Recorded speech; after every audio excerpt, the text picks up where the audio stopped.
जामिया रक्सकुना हो कि तेरी ईद है आज। दुनिया के तमाम गोशों में बसने वाले अहले जामिया को जामिया की 100वें यौम तासीस की मुबारकबाद। मेरे लिए खुशकिस्मती की बात है कि जामिया में मुझे अपनी ज़िंदगी के अहम साल गुजारने का मौका मिला है। इस जामिया से मेरा रिश्ता 7 जन्म का तो नहीं, लेकिन 7 साल का ज़रूर है। जामिया की तालीम ने ही मेरे ख्यालों को रोशन किया है।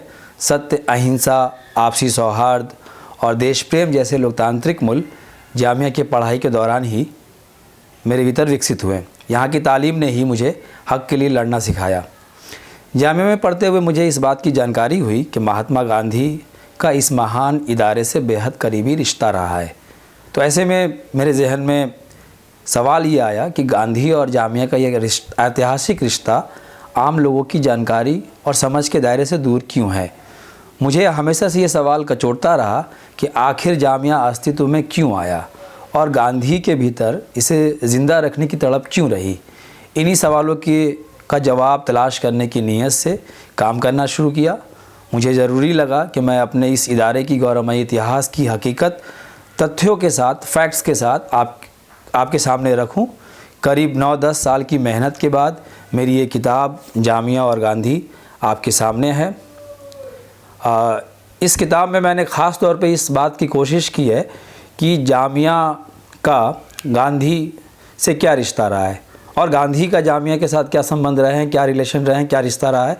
ख़ास तौर पे जामिया के बनने से लेकर गांधी की मौत तक की जो भी कहानी है, जो भी गांधी ने पत्र लिखे, गांधी ने जो भी इस जामिया के बारे में जो कुछ भी कहा, उन सब चीज़ों को मैंने सहेजने का काम इस किताब में किया है।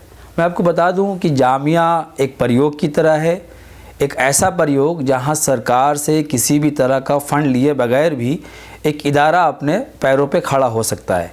एक ऐसा प्रयोग जहां टीचरों का एक समूह बगैर किसी पैसे और लालच के खुद को एक बड़े मकसद के लिए समर्पित कर सकता है।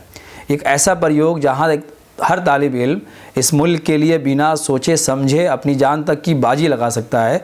बावजूद इसके ये इदारा मुल्क की आज़ादी के बाद सरकार के आंखों के नूर नज़र इदारा नहीं रहा है। जामिया इस देश की राष्ट्रीयता की भावना में भीतर तक समाहित है। ख़ुद गांधी ने कई मौके पर इस सत्य की गवाही दी है। जामिया की स्थापना से लेकर जामिया को डूबने से बचाने तक गांधी जी ने जान की बाजी लगा दी। वही जामिया है जहाँ गांधी के बेटे देवदास ने बच्चों को तालीम की रोशनी से लबालब किया, जहाँ गांधी के पोते रसिक ने तालीम पाई। रसिक की सिर्फ 17 साल की उम्र में इसी जामिया में उनकी मौत भी हुई। उन्होंने यहीं अपना दम भी तोड़ा। यह वही जामिया है जहाँ कस्तूरबा अपनी ज़िंदगी के अहम साल गुजारे। गांधी ने जामिया को बहुत कुछ दिया, साथ ही जामिया से बहुत कुछ पाया भी। ये कहने में मुझे कोई हर्ज नहीं है कि गांधी को हमारे इस जामिया से बेपनाह इश्क था। गांधी ने जितना जामिया को अपना समझा, जामिया ने भी गांधी को उतना ही प्यार और सम्मान दिया है। इंसानों की तरह इदारों की भी उम्र होती है। जामिया ने अपनी ज़िंदगी के 100 साल पूरे कर लिए हैं। मैं खुश हूँ कि मुझे मौका मिला 100 साल पूरा होने पे जामिया के असल इतिहास और मकसद को अपनी पीढ़ी के नौजवानों तक पहुँचा दूँ। यकीनन मेरे बाद की नस्ल भी इस किताब से फ़ायदा हासिल करेंगी।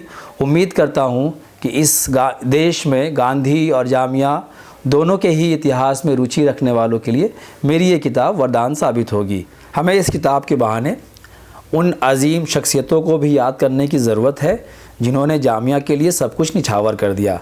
हमें मोहम्मद मुजीब, आबिद हुसैन और डॉक्टर जाकिर हुसैन साहब जैसे लोगों से इंस्पिरेशन लेने की ज़रूरत है। ऐसे लोग उस दौर में अगर चाहते तो दुनिया के किसी भी यूनिवर्सिटी में बड़े ओहदे और मोटी तनख्वाह पर एक शानदार ज़िंदगी गुजार सकते थे।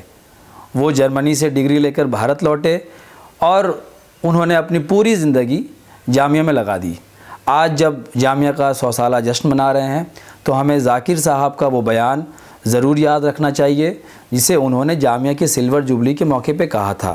वो कहते हैं, जब भी जामिया में किसी नई इमारत का संगे बुनियाद रखा जाता है तो मेरा दिल थरथराता है। ऐसे मौक़ों से उठाकर मैं अहले जामिया को याद दिलाता हूँ कि ज़्यादा से ज़्यादा तादाद में इमारत किसी इदारे के लिए काबिल फ़ख्र नहीं है। अक्सर इमारतें या तो मकबरे साबित होती हैं या कैद खाने।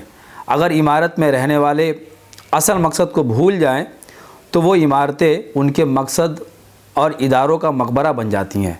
जामिया की पहली इमारत का संग बुनियाद रखते हुए मैंने कहा था कि कहीं हम लोग इस अजीमुश्शान और फलकबोश इमारतों में बैठकर अपने मकसद को ना भूल जाएं।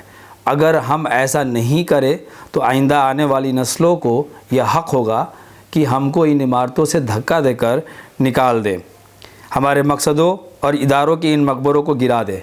मुझे उम्मीद है कि जामिया वाले इस मकसद को नहीं भूलेंगे। तो ये ज़ाकिर साहब ने सिल्वर जुबली के मौके पे कहा था। मैं आज का वीडियो अपनी इन्हीं बातों पे ख़त्म करता हूँ। ये हमारी किताब है और आगे कोशिश करूँगा कि आगे और वीडियो के ज़रिए आपको इस किताब की कुछ ख़ास बातों से, गांधी के कुछ अहम रिश्तों से, कुछ अहम वाक़यात से रूबरू कराता रहूँ। आप सबका बहुत बहुत शुक्रिया और फिर से आप तमाम लोगों को जामिया की 100वें यौम तासीस की मुबारकबाद।